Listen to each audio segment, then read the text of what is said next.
Okay, and welcome back to Service and Beyond podcast on RUOkay Day 2021. So an important day here for the nation and for the veterans of this country.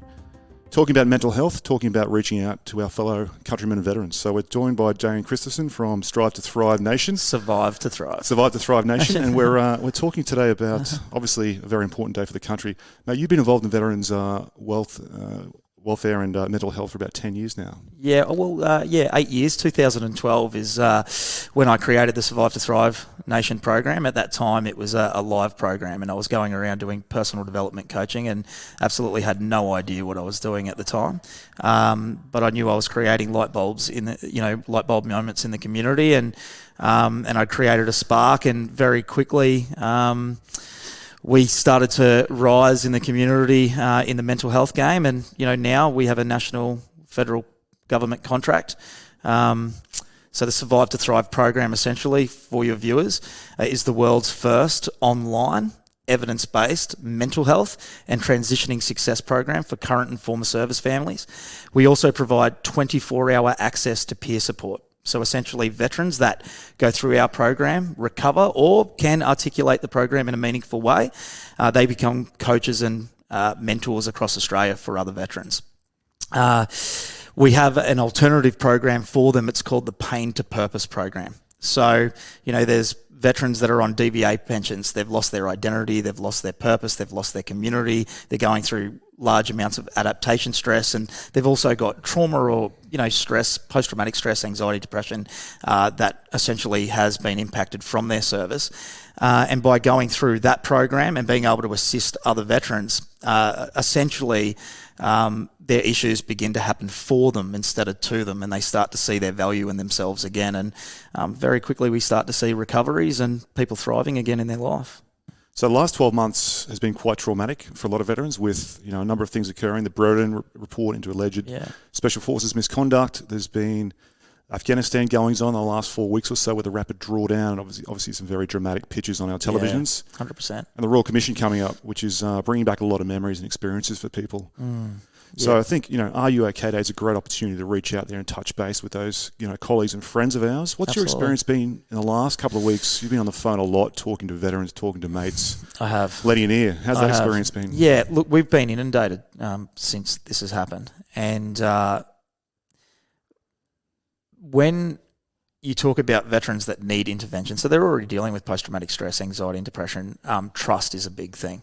And one thing that they did have was a lot of trust in their service, and for what they did, and it was their purpose. And a lot of guys came to us and they said that they had lost a lot of trust in regards to what had happened at a governmental scale. They felt as though that they were winning the war in Afghanistan when they were there, and they felt as though that a lot of lives were lost in Afghanistan, and they believed in the mission and the purpose that happened, and they felt as though that there could have been a better extraction getting out, and there was a lot of people that were in high stress.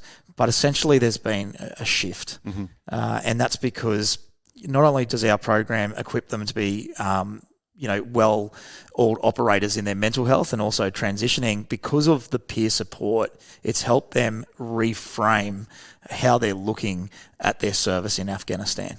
And I'm seeing that a lot. And because we provide so much peer support, we have a peer support page as well where guys can reach out to each other.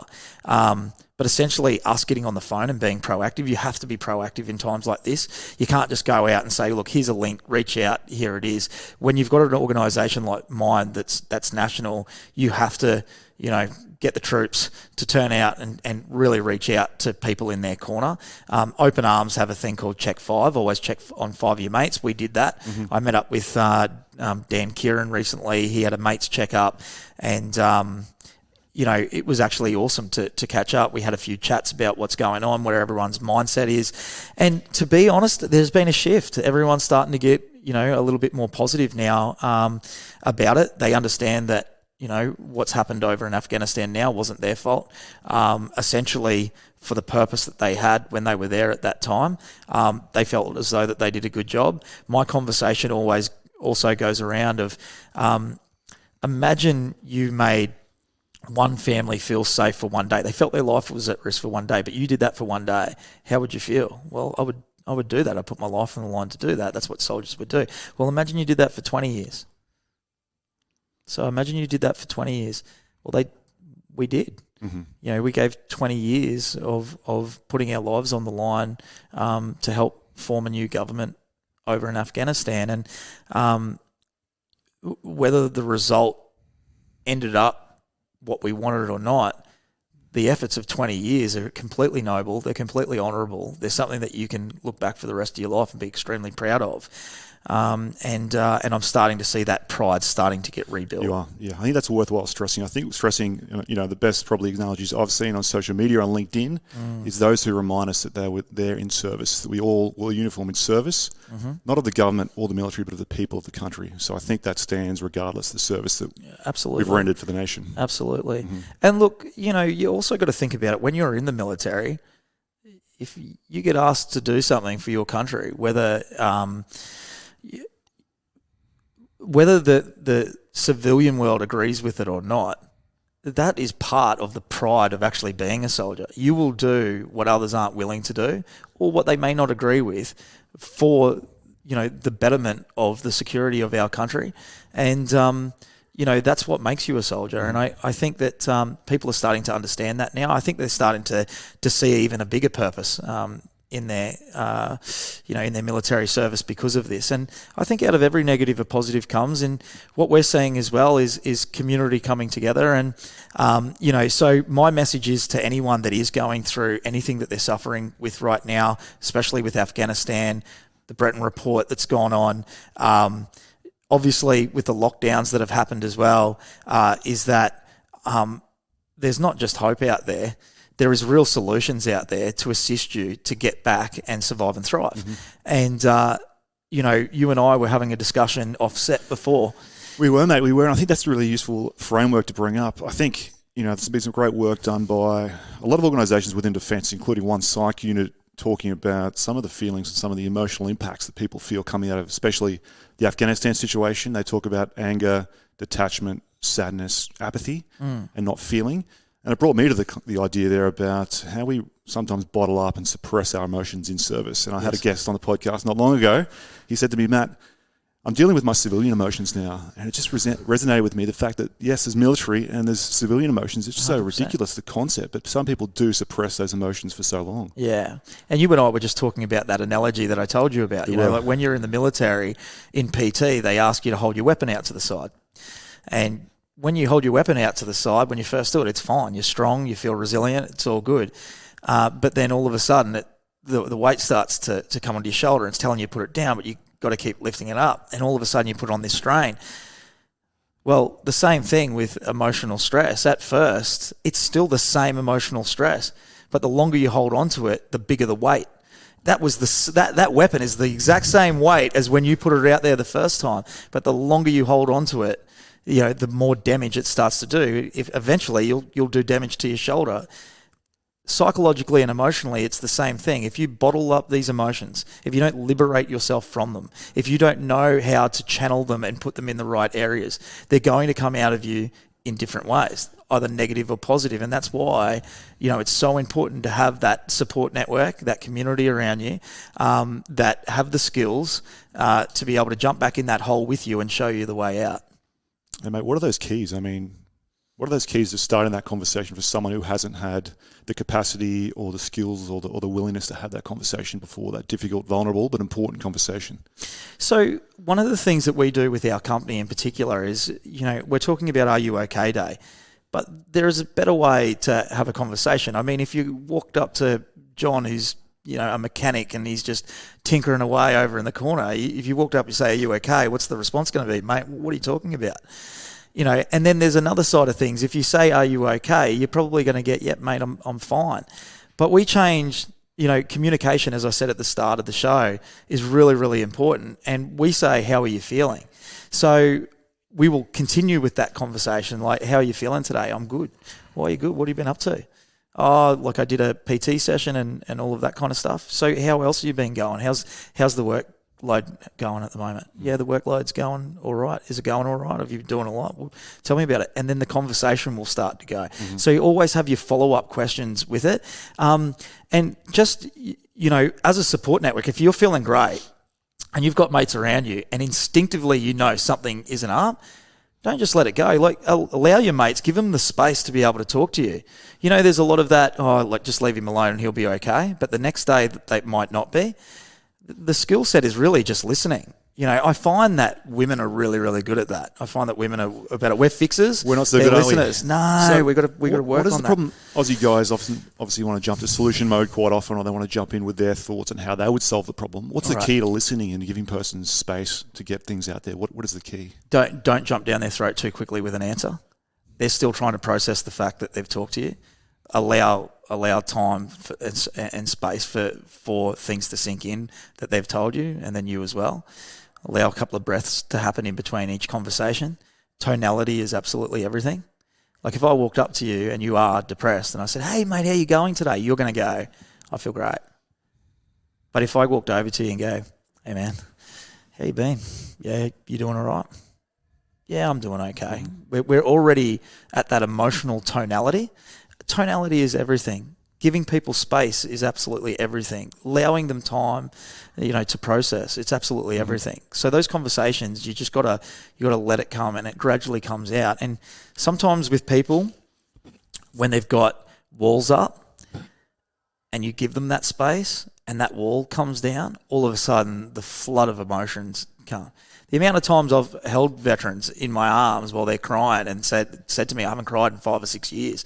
Can't remember the last time I cried." The first time I cried was when I started Survive to Thrive. I hadn't cried in like 10 years. I really believe I blocked out when my sister passed away when I was 15. I can't remember crying until I had my emotional, my breakdown with post-traumatic stress. Got in the car, cried. It was...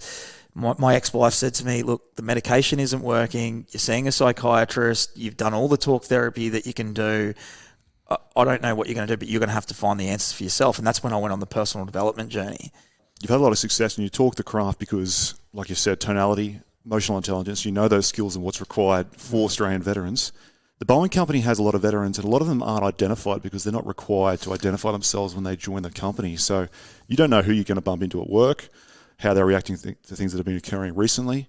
What are good cues to look for someone who's just not really coping with that well with what's happening out there? Yeah. So you and I were having another discussion about this, like that round table talk about it. I would too often we get the leader that is a great leader in regards to getting a purpose and a job done. But there are other leaders out there. There are emotional leaders. There are spiritual leaders that are out there, and they're within your group. Mm-hmm. They're always there. Mm-hmm. In our team, as much as I'm a great coach, I am better in front of a crowd. I'm better in front of mass groups of people. But Josh, he's the one that starts the conversations with us. Mm-hmm. He was the one that told me to change. Instead of asking me how he was going, ask me how I'm feeling, because now I'm actually thinking about how I feel. Not how I'm going. I'm actually asking how I feel. So I always say to corporate organisations when I'm doing coaching with corporate organisations is, look, going back to the start, communication is absolutely everything. Who is the best communicator in regards to emotional intelligence? We've got business intelligence. We've got it everywhere. But emotional intelligence, to be able to get someone to be able to talk, who has that skill set, who is really good at getting people to be able to start to divulge what's going on within them, they're the kind of people that you want to look out for as well. Mm-hmm. The next part is obviously process within the work environment. People are overworked. I was talking to someone recently that said that they're great workers. They're really good workers. They get given 4 or 5 hats to wear. That's right. Yeah. The better you are, the more work you cop, and then on it goes. Yeah. Exactly. Yeah. And we aren't distributing that workload. And what we're doing to the person at the bottom is we're taking away trust that with more skill, with more mentorship, mm-hmm. we can actually increase your value. And what we've done is we put too much value on the great operator, but then we've put stress on that person. So their value starts to decrease as their mental health starts to decline. Mm-hmm. So now what we've done is we've brought people into the middle anyways.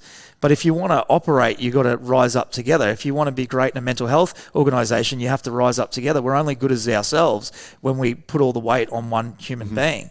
So that process in regards to the leadership skills that go out there, they need to start to understand how we're going to recruit the right people for emotional intelligence, not just the business side as well. And you've got a corporate audience there. You're doing some teaching out there in the corporate sphere. I think a big change for me coming from defence to the Boeing company is the help needed principle.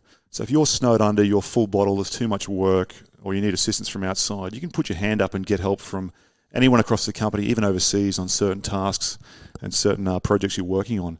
Is that a concept that's emerging now in the corporate sphere? Look, the corporate sphere have always had that, essentially. But how it's implemented, I know it's implemented really well in Boeing.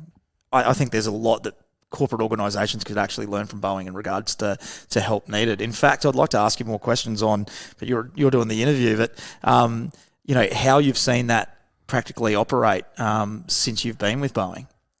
Yeah, well, it's really interesting. I think my defence career, especially aviation, as a pilot, you're expected to get the job done and take the workload, particularly in Air Force. I was probably mid-pack compared to some of the people out there, so some very, very impressive characters. Equally so in Boeing, I think, but people recognise that you can't go working 18-hour days. You can't go throwing weeks of your life into a particular project. You've got to burn out, right? Yeah, and especially when you've got to get into a jet. You got to burn out. So, putting your hand up and saying, look, I'm at capacity here, or I need a new way to look at things. I need a fresh set of eyes. I think it's a really mature way to approach problems, and I think it's part of psychological safety. And some of the diversity initiatives getting pushed probably only for the last couple of decades, I imagine. So, really refreshing for me. I've been in the company for 18 months now, but really enjoying it. And I think there probably is something for the broader market to learn from. Dave, if we've broached on the topic today and we've done any good around RUOkay Day, obviously we're talking about asking the question, listening intently, taking our time and listening actively. How about following up? How about following up with action? Yeah.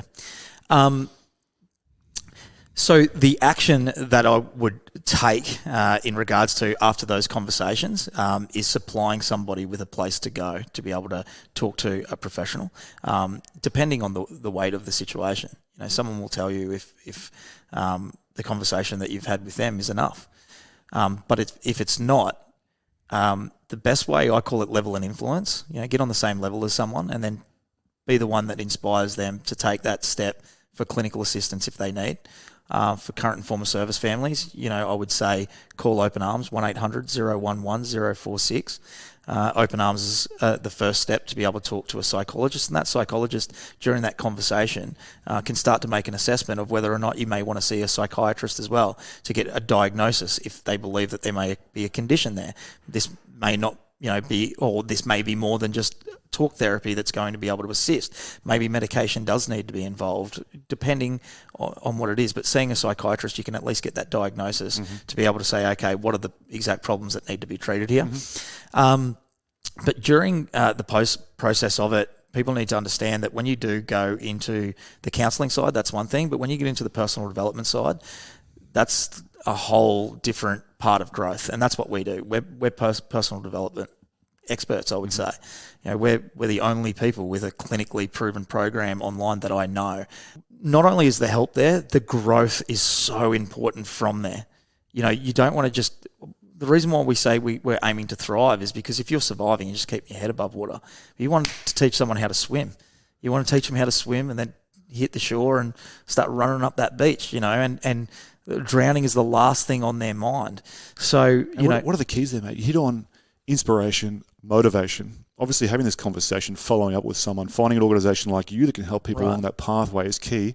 What are those things people are really looking for from inspiration and motivation that you provide? Yeah, look, creating a state of vulnerability is one thing, right? You can be inspired by it. But the other thing as well is, if I was to talk to someone who was having a breakdown, I'm not going to go into a motivational speech to be able to inspire that person. The first thing that I'm going to do is say, mate, I've been here.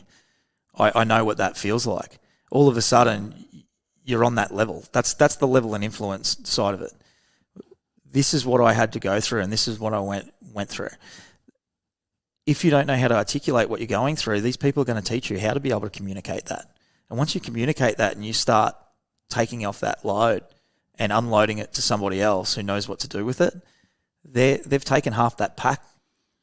You know, when you're doing that, when you're climbing that hill, they've taken out half the water and taken out half the ammunition for you, and you know, they're helping you get up to the top of that mountain, and then you're going to build more resilience, and you can take someone else's pack one day. But right now, you know, it's time for us to help you, and everybody is going to need it. You know, 1 in 4 Australians suffer with a mental health condition. To give you some insight to the veteran community, 46.8% are diagnosed with a have a mental health concern within the first 12 months. 46% are diagnosed with a mental health condition within the first 5 years of transitioning. That's massive. Incredibly common. That's common. Yeah, one in 2 basically. So, you know, we need to get away from this mindset that we're alone with this. We need to get away from this stigmatization mindset as well. You know, this is just so normal. Like, we put more weight on our mind in any given day than what we put on our body, but people are more willing to turn around and say, look, you know, fair enough, he's got a broken leg, that's why he's not at work. What mental health days should be just as normal as anything else. Those stressors. I was told when I was a kid, you know, if you had something really severe that was going on at school, or something pretty traumatic happened, or something of that nature, mate, you're just going to have to go back. You're just going to have to face it. You're going to have to, you know, deal with it. Give me 24 hours. Yeah. Give a kid 24 hours. I bet you they're going to recoup. They're going to come back in a lot better place to be able to process and deal with it, help them build their confidence, have a conversation with them instead of just throwing them back into the deep end. It's the same thing. You know, we're all those kids inside of us anyways. So true, mate. So you true. know, and all of us need that same type of assistance. We need that 24 hours. I think we're lucky the tables are turning. There is time available now. There is the space, and there is the support which you've outlined. Obviously, open arms for veterans. Yes. For any Australian, there's Lifeline available for 24-hour coaching. Yes. And it's just great that the conversation's out there. Are You OK Day is about having a conversation. Yes. It's about eliminating the stigma, being vulnerable, and being there for your mates. So, yes, Dane, really appreciate having a chat today. Mate, I've appreciated it too. It's been good. It's been awesome. Best of luck with the future for Survive to Thrive Nation, and keep up doing the great work you've been doing. Mate, we Best love of luck. it. Yeah, thanks very much. If anyone wants to follow us, Survive to Thrive Nation on Instagram, Survive to Thrive Nation on Facebook, and you know, just Dane Christison on LinkedIn. Dane, thanks for your help, mate. Thanks, brother. Appreciate it. Cheers. See you, mate.